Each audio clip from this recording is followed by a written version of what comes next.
Welcome. Good morning. Thanks for, or morning or afternoon, depending on where you guys are at. I guess it's afternoon for everybody in California right now, just now. I am Justin Shorb, and I am the Director of uh, Curriculum Innovation and Development here at LibreTexts. And I've been working with LibreTexts either as a professor doing research, or a graduate student publishing textbooks, or even just sharing OER materials and working on books for about 10 to 12 years, which they've only been around for about 14 years, so almost since the very beginning. And a lot of things have changed. If you've worked with LibreText before, then you'll probably be surprised at a lot of the features we're going to talk about today. They've been rolling out in the last year or so, and they really try to centralize what we do at LibreText into a cohesive package. And I think that if you're looking for a way to get training and to keep projects moving, this is going to be a big change from how you've been used to seeing things. So we're going to be talking about using the conductor to manage projects, and I'll talk about a little bit about just authoring textbooks in general, to kind of give you some context for the features that we have. And if you want to ask any questions, feel free. Jennifer will be manning the chat box and can bring things up to my attention. I'm shooting to do about 35 to 40 minutes, so we have plenty of time for questions so you can see anything in specific. And I have page numbers on the corners of my slides in case you want me to go back to something later, and discuss it a little bit in more detail. So I wanted to quickly do a little shout out for our LibreTexts Academy. That's the thing that we launched in January that I run. It's a professional development tool for if you have any questions on how to build more things, or you want more intensive support, possibly for a sabbatical project or for a book that you're looking to publish. It's located at LibreText.org, and then you can click on the Academy at the top, Home Academy, or you can just go right to that link there. It has things like the construction guide for building things and editing things. It has a list of our services that we provide, and then we'll be posting more and more things about our monthly webinars, and other extra training materials as well. I'm going to skip over this a little bit. That just gives you an idea of all the different things that we can do. So if you need more help on the conductor, which we're talking about today, or the Commons, there are pages inside our construction guide there as well, along with a lot of the other tools that we have in the LibreText world. And as I mentioned, we do have webinars. The first webinar, I said this, I changed it for the other slide, talks about basic fundamentals of LibreText. Then we did one in February on the conductor, which some of the slides here are going to repeat from that if you saw that last time. And then in March 21st, we're going to have our next one, which will be on remixing textbooks to build new textbooks and basic editing techniques. So to get a quick start, in case you are unfamiliar with LibreText, I'm going to run through this pretty quickly. We did give an introduction seminar on Monday. If you wanted to go back, we do record all of these and post them to our YouTube channel. We have a bunch of services that we provide in LibreText. We call this all of our materials the LibreVerse. We have a homework system, a writing system for grading composition. We have the Commons, which is like the course catalog, or I should say the book catalog for all the different textbooks that we've published. The Conductor, which is our project management system.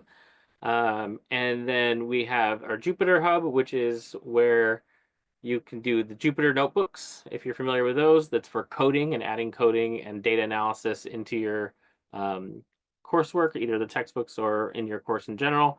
We're working on Nova, which is going to be our course management system to couple things together, and make it easy to incorporate into your classes. And then we have our support center. So all those are the services that we provide. And we'll be mostly talking about the Commons and the Conductor today, because those are actually technically the same platform that overlap. One helps you manage projects and one shows the published projects that we've had.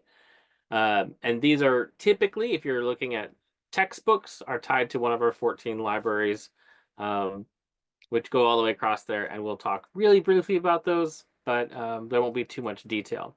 But inside of each of those libraries, we do have bookshelves, which are publishing a new textbook, which we have projects working on that. Ancillary materials, so if you have a project where you'd like to work on building a lab manual or building some modules for your class that could be used in other courses that are more topical rather than being content based.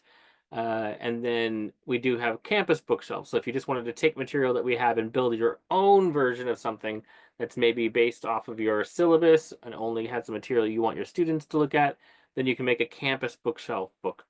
So that is kind of the crux of how LibreTexts works versus a lot of other ones, a lot of other OER platforms out there. We're not just about publishing standalone books. We're about letting faculty really take control of their pedagogy and how their classroom runs to make their own materials in the way that they want to, even if it would only be useful to just them and their one class. So we have all different sorts. This slide is mostly to let you know that within any given library, you might have disciplines inside that library and then subdisciplines. So the humanities library has a whole bunch of different things, and inside of, for instance, composition, we have extra courses.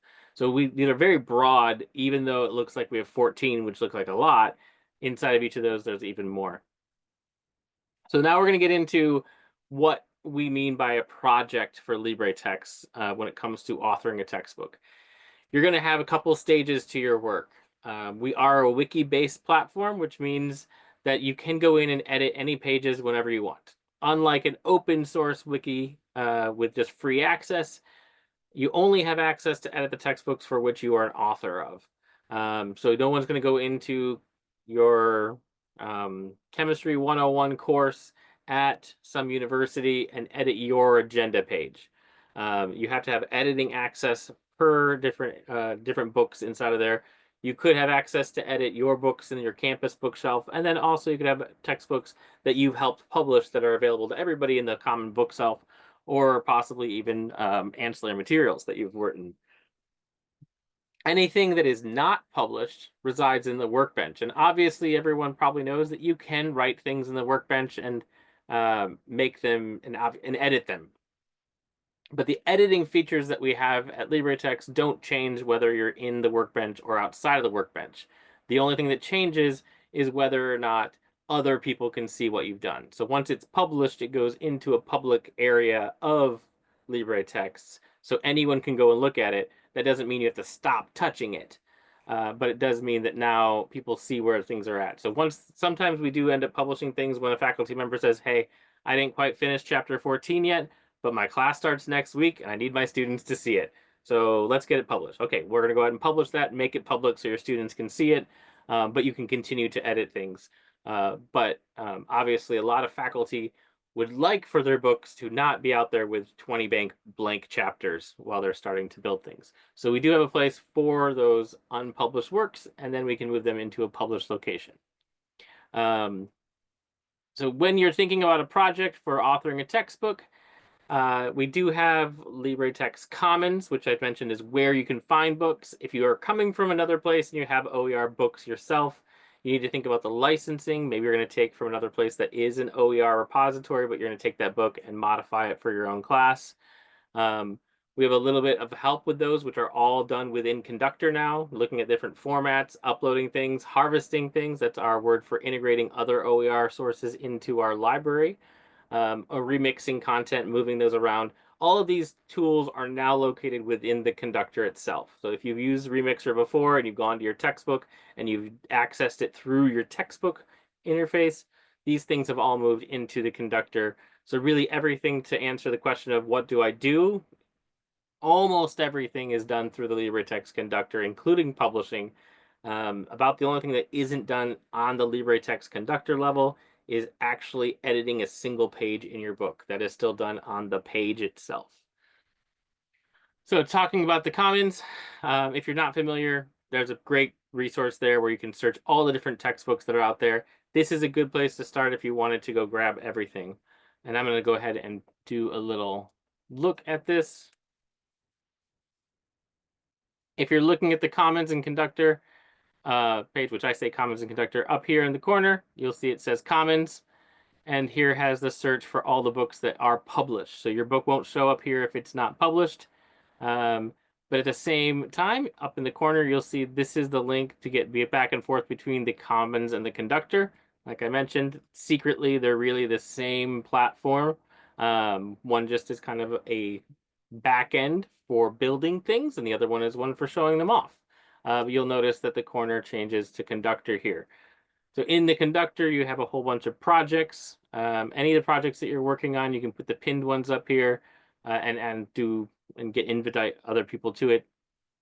Over here is where you can submit those harvesting requests and submitting adoption reports for if you are using a textbook, and you can do that at a lot of different places. So this is what we say when we're talking about the Conductor, if you haven't seen it before. And I'm going to jump up a little bit.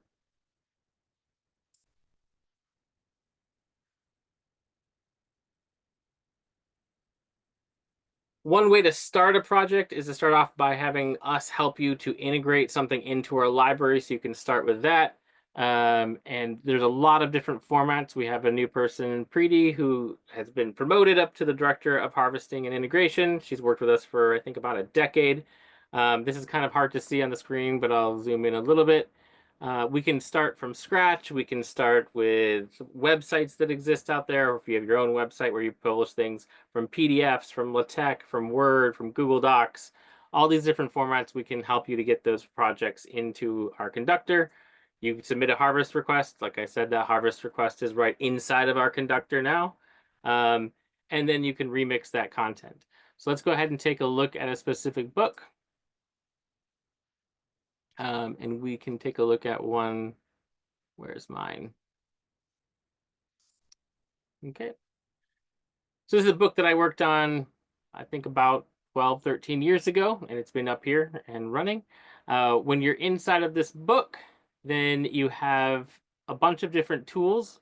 Oh, and actually, I wanted to go with a different one. This one's so old that it actually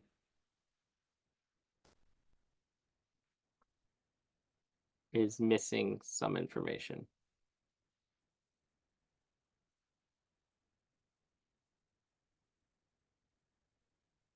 Oh, there's one, Public Health. So if you are working on a book that hasn't been published, then you won't have a link to that Commons page here, but you will have a link to the project, which is the book itself, and you'll have a link to the remixer. So this is where you can access all of our libraries, all of our materials,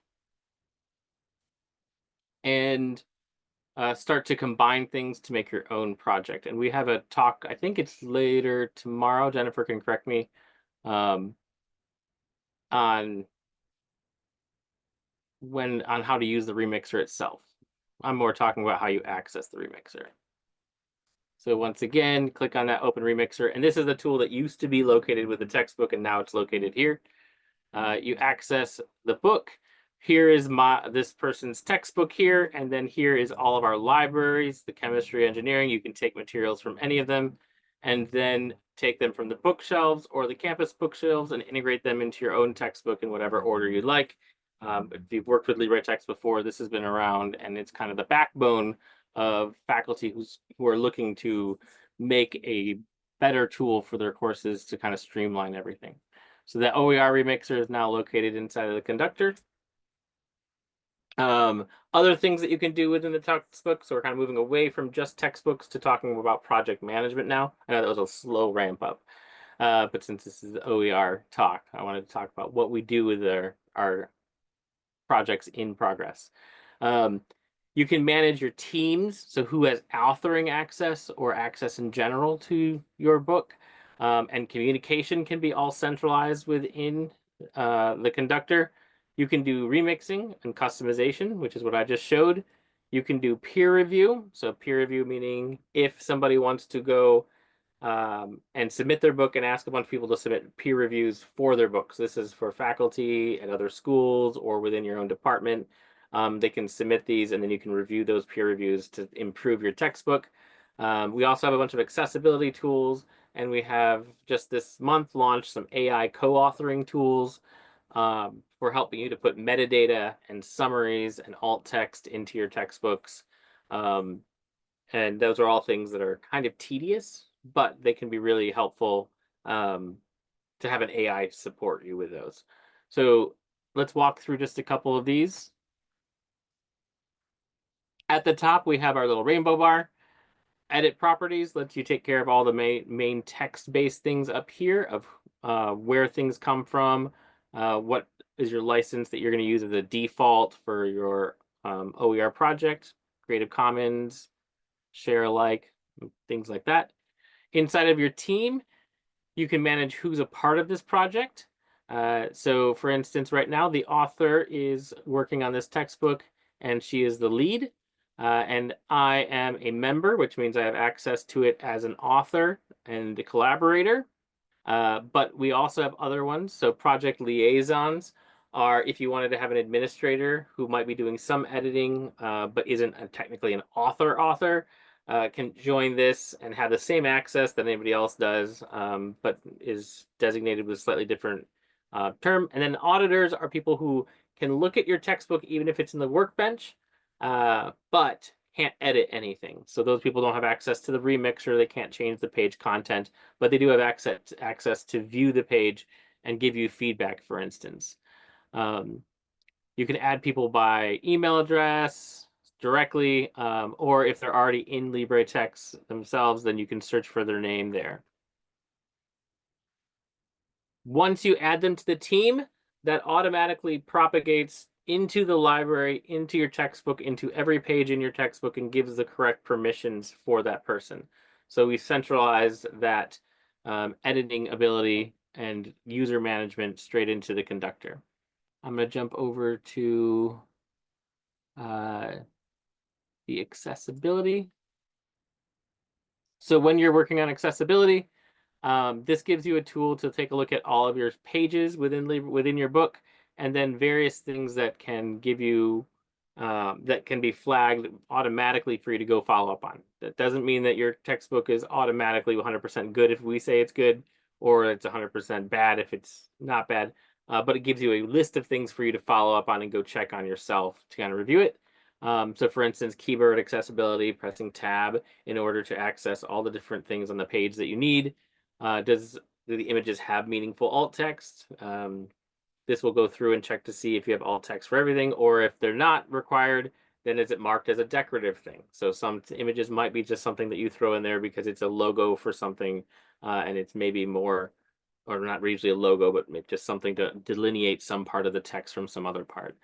So all of these things can be checked automatically for all the pages in your book, and along with links to them, to the pages of the book. Oops.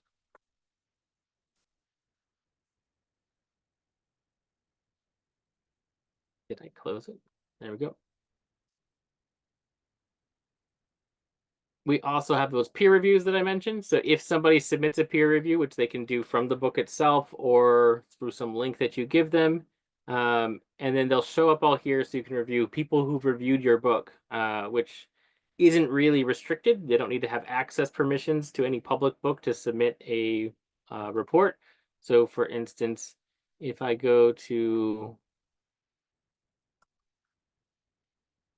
a book here, communication studies, you can see navigating for our library when it gets larger and larger and larger becomes many, many clicks. So that's one reason why we like to move even navigation into the Commons. So once you're in a book, it says front matter, you've got your chapters here. And if somebody is a login, they have this peer review button here. They click on that peer review, they're prompted to fill out a form that allows them to give feedback on your book in general. And if they fill out that form and submit it, then it will show up right here as one of the peer reviews that have been done, and you can have a discussion thread about that with the authors of the book. I'm going to scroll down here for communication now that we're talking a little bit about that. We do have threaded discussions, so if you wanted to have a conversation topic about a specific aspect, maybe chapter 2 or some images or working with a designer, something like that, you can create a new thread and then you can write messages to people. Then they will be emailed if they're getting a notification. So you can notify specific people or the support team directly from here, or just not notify anyone. You just want to contribute to basically a chat or add some documentation to something. This facilitates having a lot of threaded communication, not having things get lost. And also it helps us to help you if you're working with our team to build some project.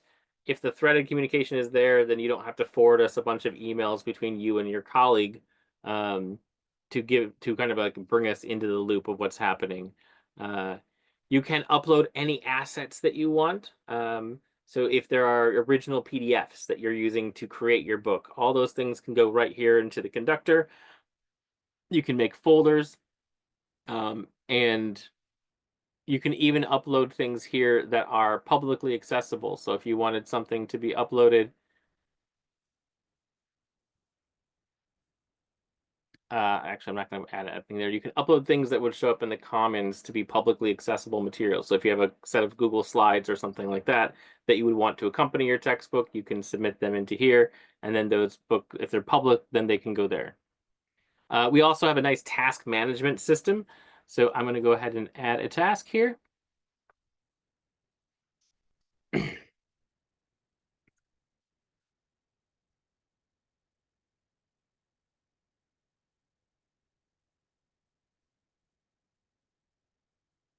If you start to have start dates and end dates, then you get markings for whether things are completed or not and what their deadlines are. So this one is available to be done.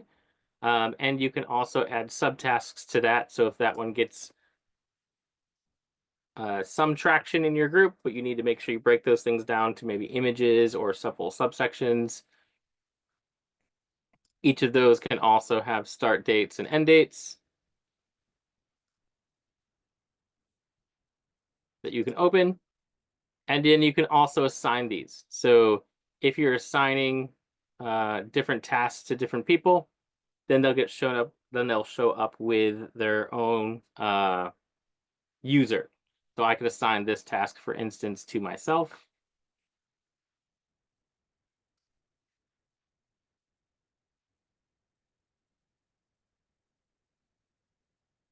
Which will then notify me that I have my own task to be completed, and we can have another threaded communication about this task specifically. So there's a lot of ways to facilitate working with a large team of people who have different tasks to get done, and then being able to keep that communication tied to where it's supposed to be.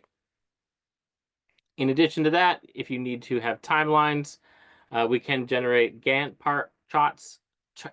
charts from those tasks, those start dates and those end dates, bring up a Gantt chart, and then you can see how the progress of how things are going to get done by a certain deadline. We find that people who are working with an OER coordinator of some sort who has grant money, professional development money tied to completion dates and goals, this can help them to communicate how things are moving, whether they're completed, and the different colors will also show whether tasks are completed or not, or in progress. And you can click on those to see what the different tasks are that are associated with those. Great. So we've walked through a lot of these. I'm going to show off one more tool that is fairly new, but it's kind of exciting. This is our AI co-author, which actually gives a lot of tools for faculty to take a look at a page. So a page would have, I just wanted to open it. So each page really should have summaries for each of your sections. Those summaries are going to show up underneath these. So this would say introduction, what is public health? And then there would be a summary there so that your table of contents or your introduction chapter page would have a list of all of the chapters and then little summaries for each of them. It really helps students. It helps other faculty who are reviewing your book to see if they want to use it. To see whether or not it's something that they want to take a chapter from or link to. Those summaries are very helpful, but they are tedious to write. So we do have an AI tool that can help you generate a basic one. We don't want to have AI tools that are helping you to write your book, but writing summaries, that's something that AI is very good at, and you can still edit it. I don't know if AI generating this summary is going to work when it's in the workbench right now. I think AI mostly works for public pages that are done. Oh, it did work. Great. Things are improving all the time. So this generated a book that walks through the text of this public health page and then writes up a summary for that. And then also generating tags, which help people find your materials, is really kind of tedious because you're not sure what the best tag is going to be or how many tags you should have. So our AI tool can also generate tags, and then you can delete them if they're not applicable, or you can add new ones if you want to have your own. Um, Things like this tagging tool, this summary tool, it helps a lot for us to be able to make a book that has indices. So indices and glossaries, things that are tedious to make, but are not that hard for a computer to go through and find. If you've got things tagged properly, they've got summaries properly, then we can start to add more metadata, which makes books more usable for everybody. And then we do have alt text generation for images as well. That one just came out in the last week, so I'm not going to hazard to try it right now in case we have some random hiccups. But once you get to the point of publishing a book to the public project, we can help you walk through those things. For I'm trying to think. We got through this. I'm going to go back to one other project. So this is a book that has been published, just to show you what other tools you'll have. So then you can go to the project the Commons, which is like our our card catalog. And within the Commons, you can take a look at all the material that would be brought in from the conductor. So the summaries, different assets that would be publicly available for that book, average review of the book, which I think that almost nobody has actually reviewed the book. That's probably kind of spurious. This is a place where you can also have people submit that peer review, so if they get to the book from there. And then all of these other tools happen once a book is published. We compile it. Things are available to be downloaded, imported into your Canvas or other LMS system, buying print copies or having your bookstore purchase a set of print copies. All these things are done through our course catalog, along with links to adapt, which you can link in there. That's our homework system, by the way, in case I didn't manage. This is also where we manage reader resources. So reader resources are ones, let me go to the book. When you are reading a book on our site, there's also this little tab on the side, which says resources.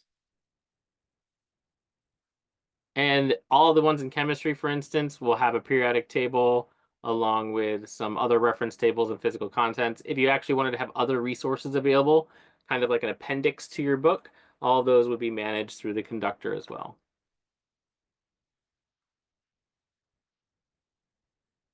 All right.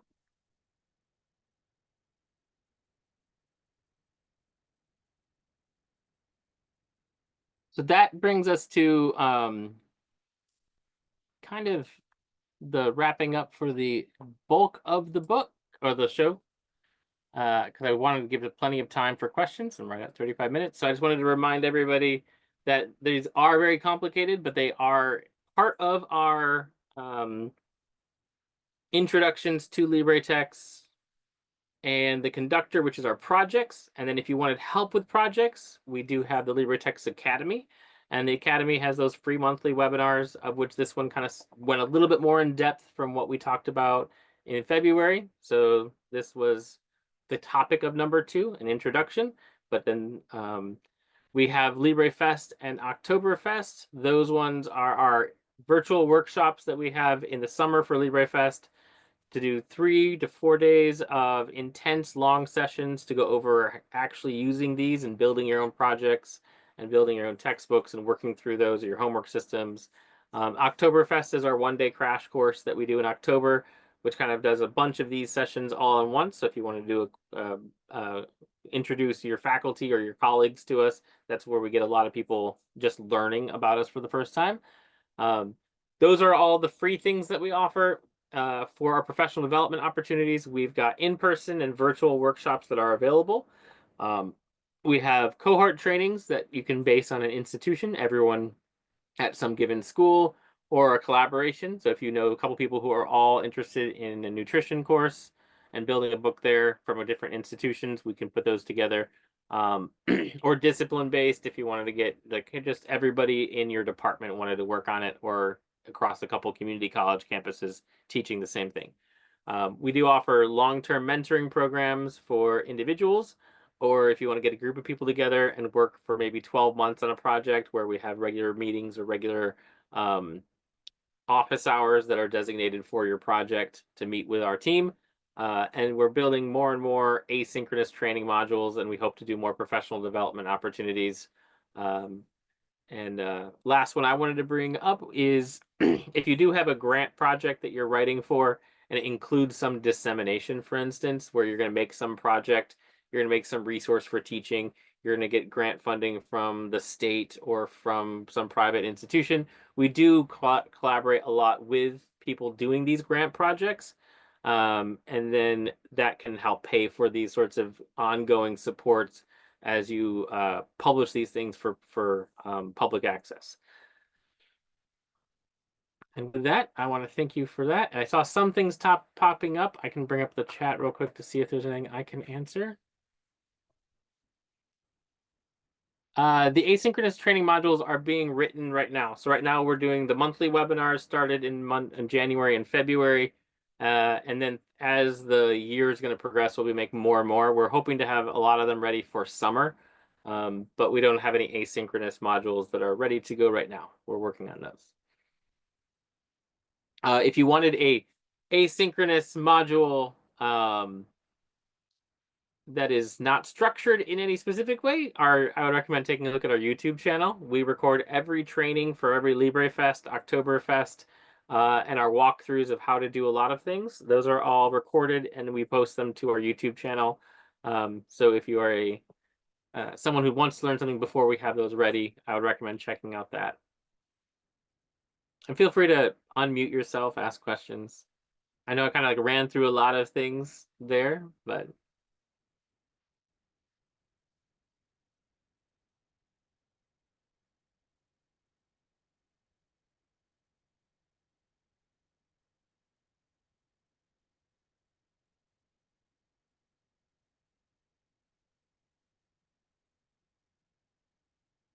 yeah, I'm gonna just responding to your question, your note there, Aaron. I'm gonna go to our LibreTexts website. Some of you might not have even seen this yet. This also launched in January. We have a new landing page for our website, and the Academy, which launched in January, is there. Here we have a lot of information about what things are going to be up and coming, what things are already there. And if you do happen to click on Contact Us, or go to our faculty resources to the Academy services, this lists off the general pricing for things. If you are working on a full college level thing, first thing I would suggest is you can talk to us about joining the LibreNet campuses. So those are people who have a place that they can collect all of the projects from one campus into one place. And the second thing I would offer is maybe doing some of our cohort trainings or even our designated office hours. So if you wanted to have a Knox College office hours through LibreTexts where just your people can go to get help, if that's going to be something that might be helpful in the long run, you can go here, and all of those take you to a form that you could fill out to let us know what background you have in terms of whether you're an administrator or a faculty member or an author, and then what sorts of things you might be interested in learning more about through there. And I'm going to just bring up the LibreNet as well. So if you were somebody who is managing a lot of projects, I'm going to go to... So these schools that I'm scrolling through here are already LibreNet members. And I just met with Kansas State Board of Regents. So I was just meeting with them this week. They have their own landing page because they're a LibreNet member with their own picture that they choose, their own logos, and then these are all of the books that they have created. So if you want an elaborate landing page for a project where maybe you're an OER coordinator and you have a goal to make a whole bunch of books at your school through LibreTexts, open content so anyone can use them, some authored by faculty, some just remixed. This is a place where you can showcase, hey, these are all of the books that we've published here through our campus, through a project, and it's all searchable. It also is a great landing page for your students if they need to access books that are designated for their class. Once again, going into a library, then clicking on which bookshelf, then finding what subdiscipline or what campus. All these things are a lot of clicks. So we're trying to make nice landing pages to say, hey, if you want to look at all the books that your colleagues are working on or have published, go here, and that's available. You don't need that. Any campus can publish 5 customized textbooks. For free. Once you do get above 5, then we ask that you to help support just the infrastructure to maintain those books. Then we ask that you become a LibreNet member. So if you are interested in publishing a book that everyone can use on our bookshelf, those don't count. Those are part of everybody's bookshelf. So those are not the custom books.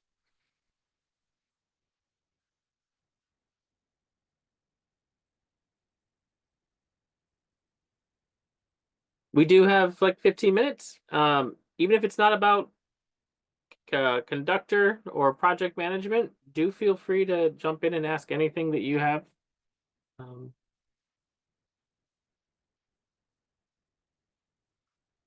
I'm at your disposal.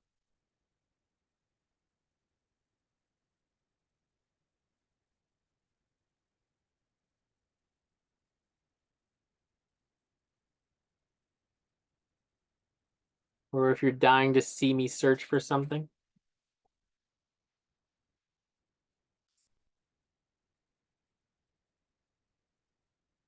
Sure, I can go over pricing. Uh, so getting an account on LibreTexts is free. Accessing any textbook, free. Getting an instructor verified account, free. Looking at all of our adapt homework questions to just use it as a database to come up with your own questions for your own purposes, free. Um, if you want to write your own custom textbook, that's free. Access to Conductor so that you can build your own project if it's a textbook or if you would like to use our project management system that's not like we use it for every project. We don't necessarily use it for writing a textbook. We might be using it to manage a grant proposal, or we're using it to manage a homework set. Meaning we're going to be building a new homework question bank. That's also free. Downloading things into your LMS to use in your class, that's also free. If you are wanting to access, if you're wanting to make your own custom books, so by custom books, I mean ones that exist inside of a campus bookshelf. So the bookshelves are books that everybody gets to use for free. They're just hosted. They're like basically going to a bookstore and buying a book off the shelf that's just good for everybody. No customization. Those are all free if you wanted to make your own. So these campuses all have faculty who have decided to take a book or mixing different books together to create one that's custom for their courses. Your college itself can have up to 5 of those for free. And beyond 5, that's when we would ask for LibreNet membership, which is very modest. It's currently $1,500 for full membership per year. Usually it's in partnership with some library or OER office on campus. And with that $1,500, they get unlimited numbers of custom textbooks for any faculty who wants to build one. And that's through LibreNet. Jennifer, if you want, you can put a link to the LibreNet page in there, in the chat. If you are looking at services for professional development, so this is the Academy.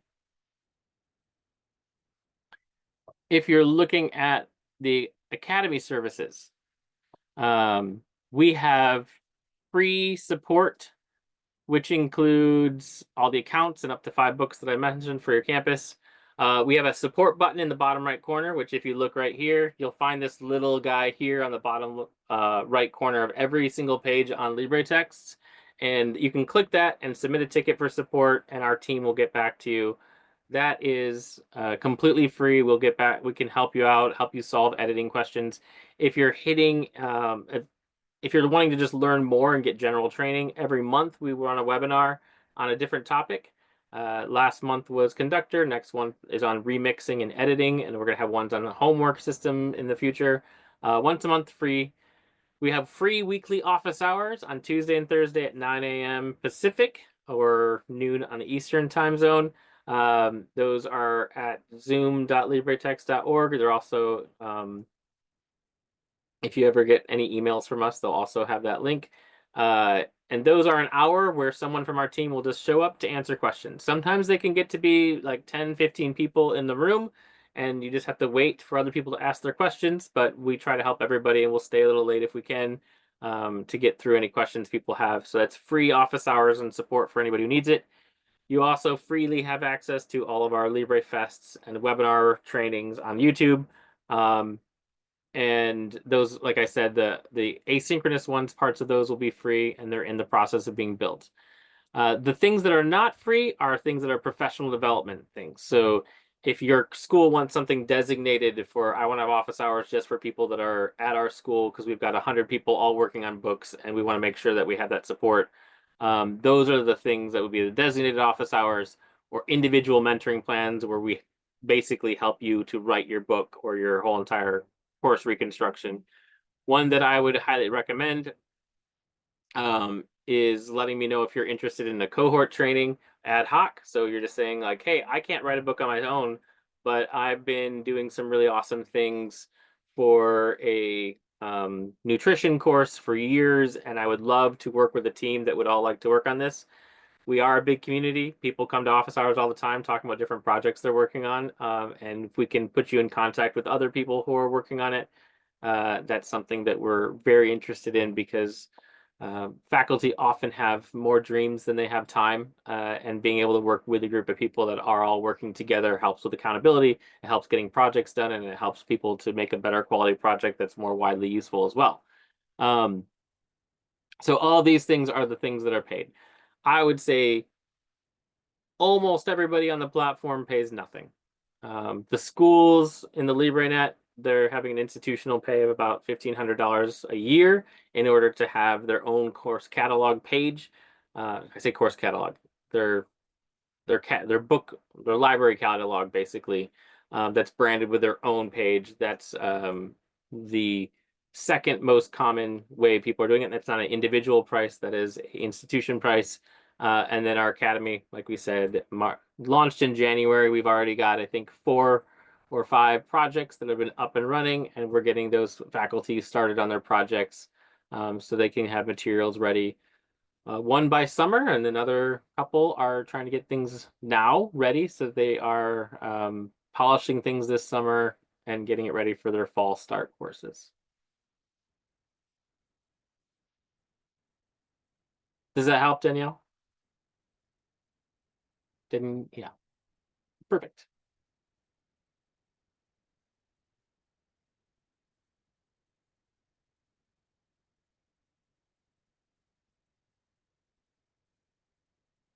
By far and large, things are free. All right. Well, if there's no other questions, take your time back and take a break before your next session if you're going to be attending. We do have our next session is Jennifer, what's the next one on? It's 1 o'clock, Dr. Armeda Reitzel. Oh yeah, Armeda. Creating ancillary materials for her communication course.